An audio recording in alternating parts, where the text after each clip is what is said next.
Halo guys, Iqbal di sini. Jadi pada video kali ini kita bakalan bahas tentang open ports ya. Kita detecting open ports gitu. Oke, let's get into it. Oke, kita langsung buka labnya di sini. Pertama, ada dua jenis port ya guys, TCP dan UDP. Jadi bisa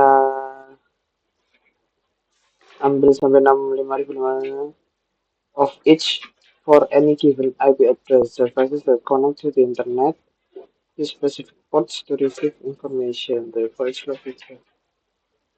Oke, jadi data-data ini ditransfer dalam bentuk angka dan port-port ini mengidentifikasi port mana yang harus ngirim data itu. Oke, kita langsung aja masuk ke praktikumnya. Step 1, kita langsung buka CSP Lab VM ini karena udah digabung ya guys. Kita langsung buka terminal aja. Run nmap. Jadi kita langsung buka nmap.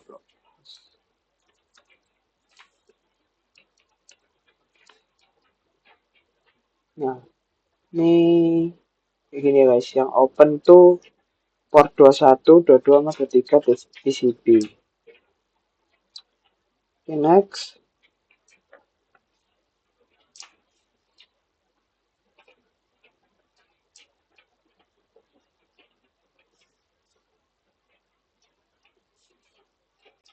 What TCP ports are open tadi ya, 21, 22, 23.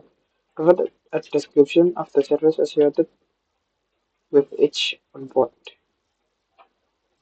Okay. Research the vulnerabilities.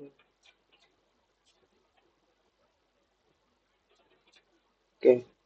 Buat yang 21 itu dia servisnya FTP, yang 22 itu SSH, yang 23 itu telnet ya guys. Buat keterangannya itu apa aja sih, itu udah di atas. Nah ini telnet, terus SSH itu secure shell, sama apa tadi? FTP, file transfer protocol. Oke.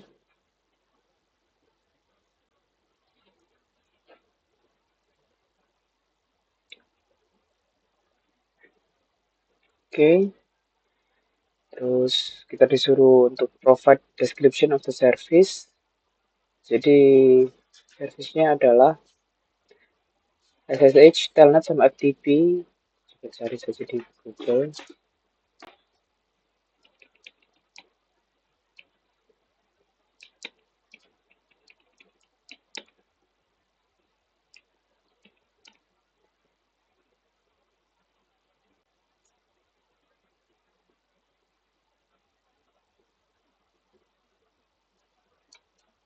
Kita gunakan Cider aja ya guys.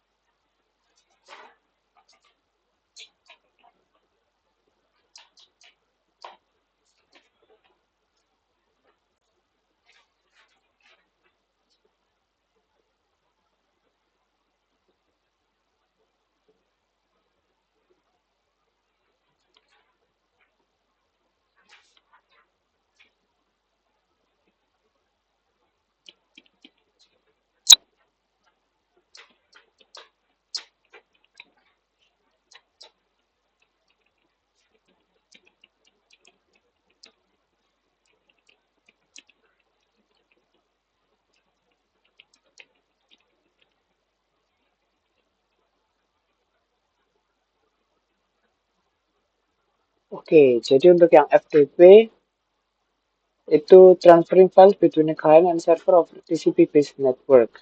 Itu digunakan untuk mentransfer data lewat servernya TCP-based network seperti internet. Digunakan untuk mengirim komando atau perintah dari klien ke server. Mengontrol beberapa aksi seperti upload, download, dan directory management. Untuk SSH itu kata kuncinya di sini kriptografik ya guys. Untuk telnet itu dia digunakan untuk providing a command line interface for communication with a remote device or server. Jadi kita bisa masuk ke remote server ya atau remote system. Jadi sistem yang tidak terhubung langsung sama kita gitu. Terus the vulnerabilities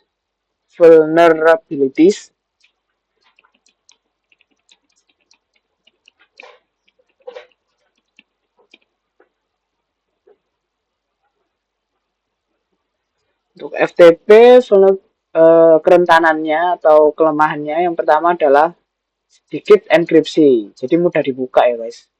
Terus passive and active mode,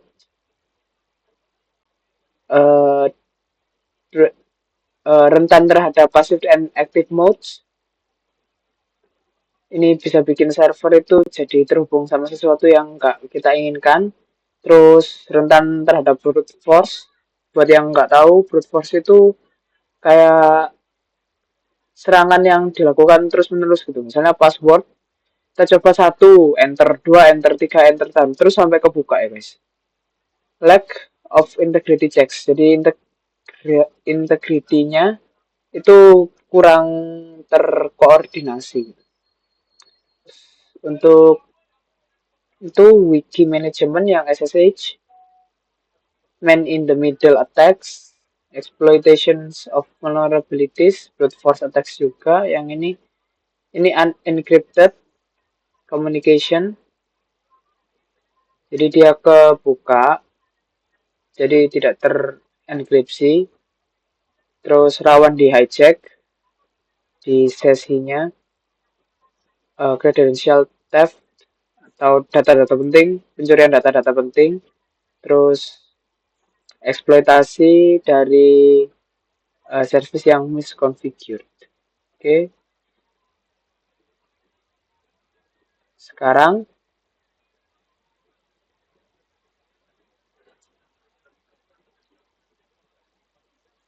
kita masuk ke sudo nmap localhost, split screen saja, saja dulu. Oke, langsung masuk.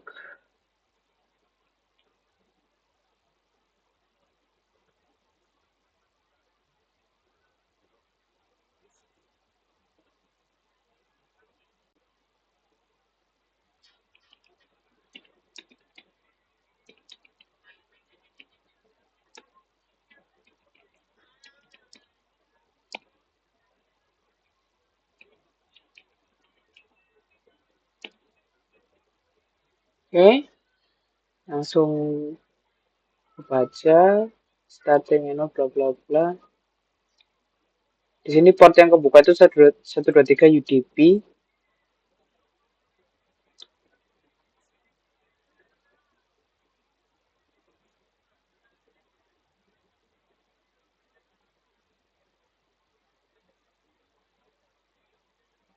Oke, sekarang what UDP ports are open yang 123.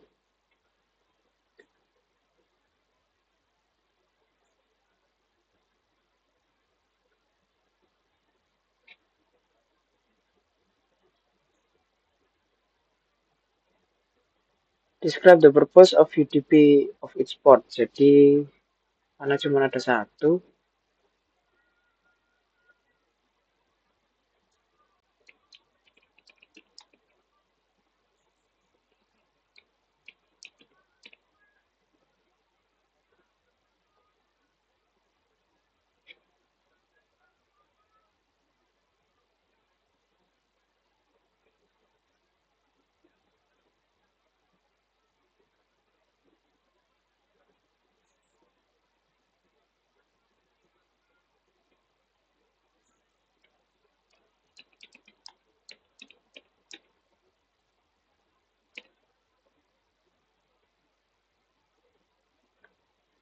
Oke, NTP di sini Fungsinya itu untuk sinkronisasi waktu, mengurangi latensi, hierarki stratum. Oke, jadi stratum itu stratum 0 adalah sumber waktu yang paling akurat, seperti jam atom. Ini ditaruh di server, terus penyimpanan data, dan keamanan. Terus vulnerability.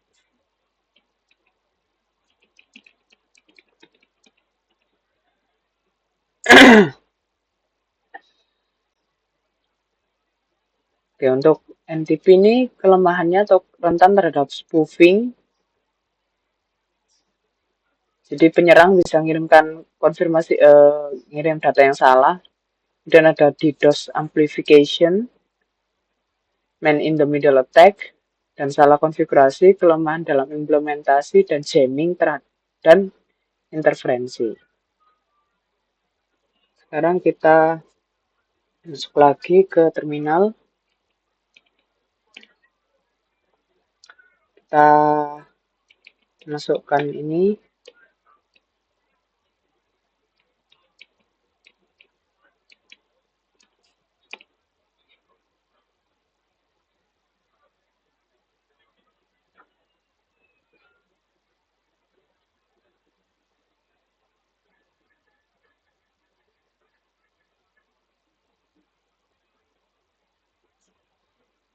Oke, so jadi di sini yang ke open portnya sama kayak yang tadi ya guys.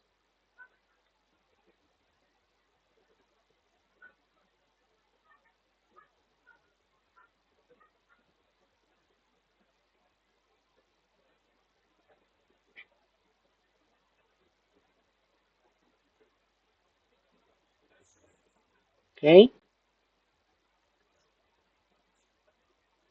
sekarang kita coba komen baru. Jadi kita coba capture SSH key-nya.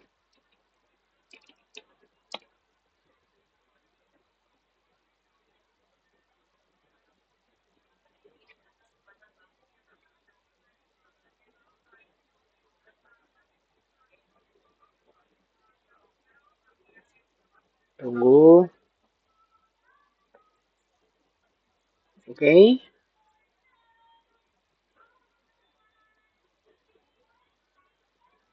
Nah, ini yang di sini kebuka itu di sini ada keterangannya 21, 22, 23.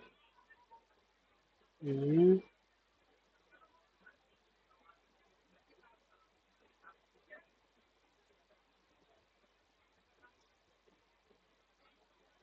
Oke, untuk yang 22 SSH hotkey-nya adalah ini. Karena yang SSH cuma yang 2 ya, guys. Ini hotkey-nya yang ini. Value-nya ini, guys. ECD SA sama ED25519.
Ya, jadi dengan mengetahui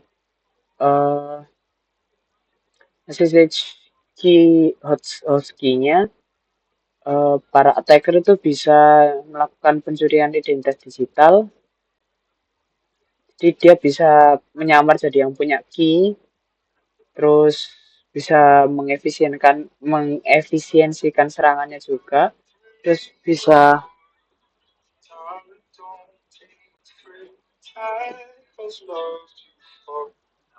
juga melakukan serangan replay, eh, phishing ya, jelas phishing. Jadi tahu ininya. Terus analisis kunci, jadi dilakukan analisis terus sistemnya diserang pakai kunci. Jadi karena sudah tahu kuncinya, jadi otomatis bisa buka ya. Terus bisa menciptakan tanda tangan palsu. Oke. Jadi gimana cara mengantisipasinya?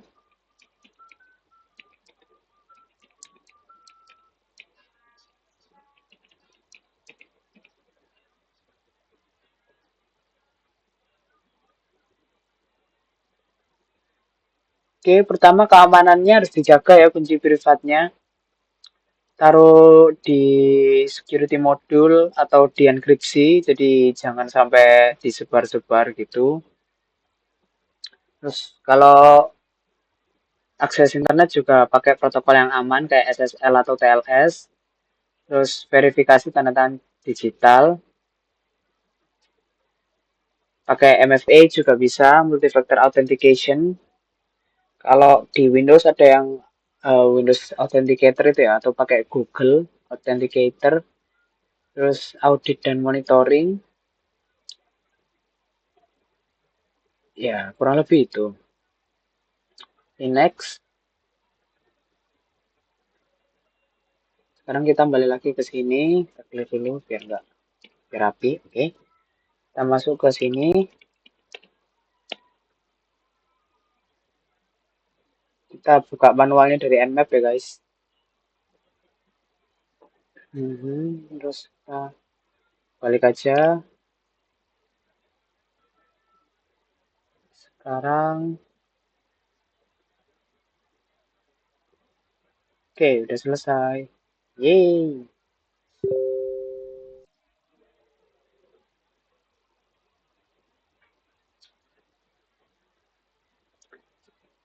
Guys,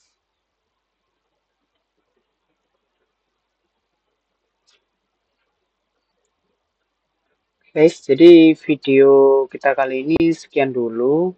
Next kita bahas yang lain ya guys. See you.